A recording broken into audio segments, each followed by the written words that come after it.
Welcome to The Shift Show with Adriana Bucci. Join me every week to learn all about narcissistic abuse recovery, healing from physical and emotional pain after the abuse, and everything else to do with toxic people and how they affect your physical, emotional, and mental health. And no, you are not the crazy one. Thank you so much for tuning in to today's episode. Let's get right to it. Welcome to episode number 5 of The Shift Show.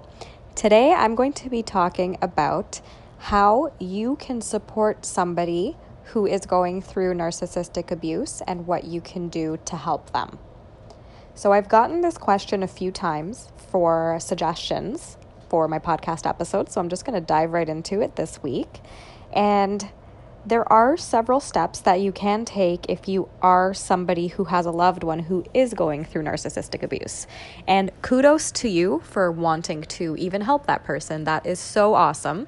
And the biggest takeaway from what I'm going to talk about is that you can lead them to the information and the resources to get the help, but you can't force them to help themselves.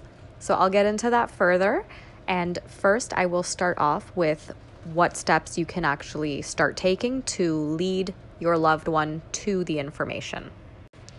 So the first thing that you want to do is to get yourself educated on what narcissistic abuse is and what a survivor of narcissistic abuse would be potentially going through as they are being abused and doing the healing work if they have even reached that point yet. So definitely listening to podcasts, doing your research online, things like that, reading some books on narcissistic abuse. These are all great things that you can do to get yourself educated. Once you know the signs of narcissistic abuse, you can start documenting the red flags for that person. So if this is a spouse who has narcissistic parents, for example, and you're concerned that your children with your spouse are going to be exposed to this type of toxic condition, then that's a really valid concern that you would have for your marriage and your upbringing of your children, because I don't think there's any parent out there who would knowingly want to expose their own young children to narcissistic grandparents or any type of toxic personality type in general.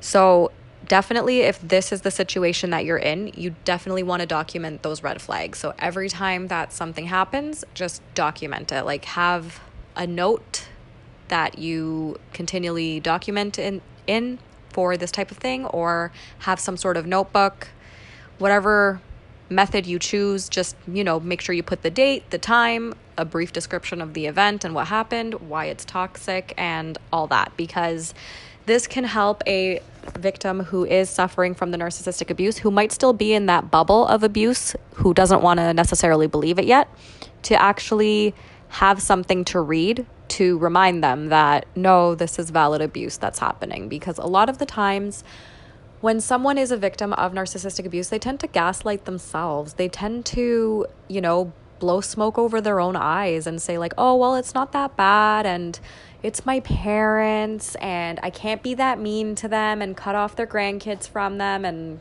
stuff like that. And it's so normal to, as somebody who is empathetic to the world, you want to believe that your parents are not like this. You want to believe that people do have your children's best interests at heart, but sometimes that's not the case, and that's the harsh reality. So having this documented for your significant other that you potentially share children with is a great thing to do. If it's someone you don't share children with, then that's fine too. If it's someone you really love, like if it is a significant other or a very dear friend of yours, and you do spend a lot of time with them and the abusive person, that is also, documenting this is also something you can definitely do. If you have a really good friend who you suspect is in a relationship with a narcissistic significant other, and you spend time with them together, you can also, kind of document this so you can show them later and remind them. And you don't want to have this like binder filled with evidence or whatever and like throw it in their face out of nowhere Definitely raise your concerns at some point before you start documenting, because you don't want to, come off as like a crazy person, I guess. You definitely want to make sure that your loved one is aware that you feel that they might be in an unhealthy situation with this person, whether it's a significant other, whether it's their parents, whether it's even a toxic workplace or a toxic coworker. And it's also important to remember that doing this is not for the purpose of ganging up on them. This is for the purpose of just making them aware. Awareness is the first step towards, any sort of transformation, any sort of action being taken on something that is a problem. This is all about bringing them awareness with love and non-attachment. It's about being supportive and not attacking them in any way. The last thing you want to do is make them feel attacked, because then they might think that you're the narcissist for making these attacks on them, especially if the actual narcissist in their life is in the part of the cycle where they're being nice to their victim. So definitely do this lovingly and with kindness and in a way that they're not going to feel attacked.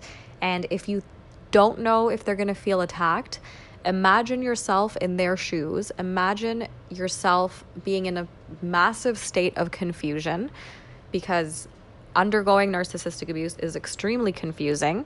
So imagine putting yourself into their shoes, being in a state of confusion, and someone comes at you with this information. What is the best way that you would like this person to present the information to you and to present their concerns to you? If the way you were initially thinking of doing it makes you think that maybe they would feel attacked, then don't do it that way.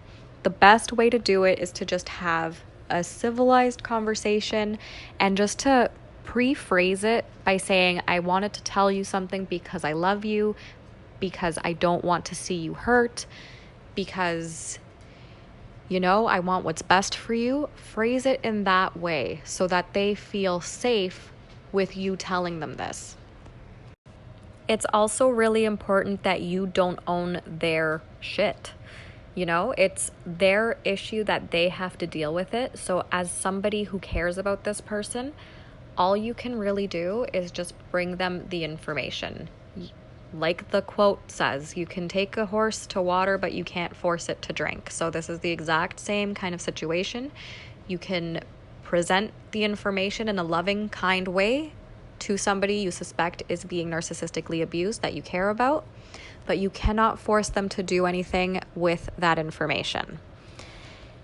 If they don't want to help themselves, you cannot force them to help themselves. This is being controlling. So that's the last thing you want to do when you're trying to help somebody, is show any signs of you being controlling. It's okay to be concerned. It's okay to want what's best for them. But at the end of the day, they are their own person. They need to figure this out on their own, that they need to do some healing and potentially cut these toxic people out of their lives.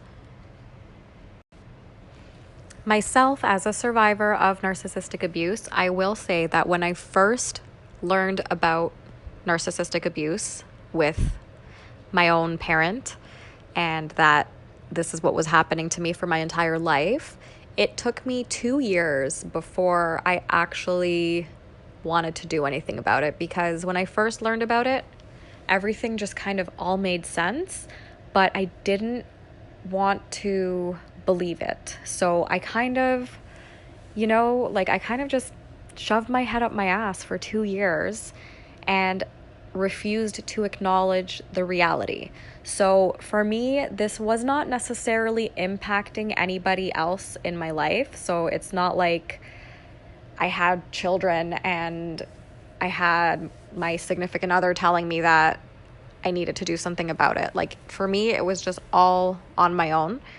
And it took me a while to really figure it out. But I do think that when there are children involved, that person would want to do anything in their power to protect their own children from toxic grandparents. So it really just starts with having that civilized conversation, with you getting yourself educated and presenting them with the facts, and also presenting them with the facts on how it's harming your children if you share children with this person. The next important thing to understand is that it's not on you if that person does not want to leave the narcissistic situation. You're not responsible for them. It's important to be gentle but firm, and not necessarily submissive, but not controlling. So if it is a situation where it does affect you and your family and your own children because it is toxic grandparents, you do need to be gentle but firm and really show them the facts. But also understand that you cannot control that person, and you can't take any responsibility for what they do or don't do just because you brought them to the facts. So if it does impact you, then you need to figure out something else. And it's important to get support in this type of situation when it does affect you. Maybe couples counseling would be a good idea. Maybe couples coaching, something like that, where you have a neutral party who can mediate the situation for you guys so that you can come to a happy medium and figure out what's in the best interests of your own children. If that's not the case, then still it's important to remember that you're not responsible for them, and to also continue to be gentle but firm and encourage that person to go into therapy or get coaching and talk to somebody who has been through it, because it's really isolating to go through narcissistic abuse, and especially when no one in your immediate circle has been through it or knows much about it. It's hard to get support from somebody who has not also been there. So that's exactly 1000% why I'm a coach, because I've been there and I know exactly how it feels to be there and to deal with the confusion that comes along with being narcissistically abused from somebody that you're supposed to have been able to trust for your whole life. And even in relationship situations and job situations, it's affected so many areas of my life, and nobody that I knew ever really went through this. So it was hard for me to find any support. There wasn't really anything available when I was kind of looking into it and doing my own healing work, and that's totally why I'm doing what I'm doing. So I will leave my information in the notes of this episode on how you can get into contact with me for coaching. I do offer a free 15-minute discovery call with anyone who is interested in doing one-on-one private coaching with me, because I do think it's important for the person getting the support to make sure that they're comfortable with the coach that is going to be helping guide them through this situation.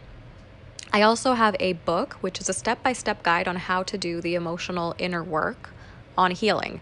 So this is a great tool that anyone can use to heal from narcissistic wounds. It is all about feeling your emotions towards it. So if you are trying to support somebody who's going through this, they might not necessarily react well to you telling them that they need to feel their emotions. This is one of those things that they do need to figure out through coaching or therapy. And you can't force someone to feel their emotions. You can't feel their emotions for them. You can simply just guide them to the information. So I hope that this episode has been helpful. And if you do have somebody who is being narcissistically abused, let me know how it goes once you follow these steps. And I hope that they really do help. And I really hope that the person that you love, that you want to support during this, does end up doing something about the information that you provide to them. And yeah, if you have any other suggestions, please feel free to let me know.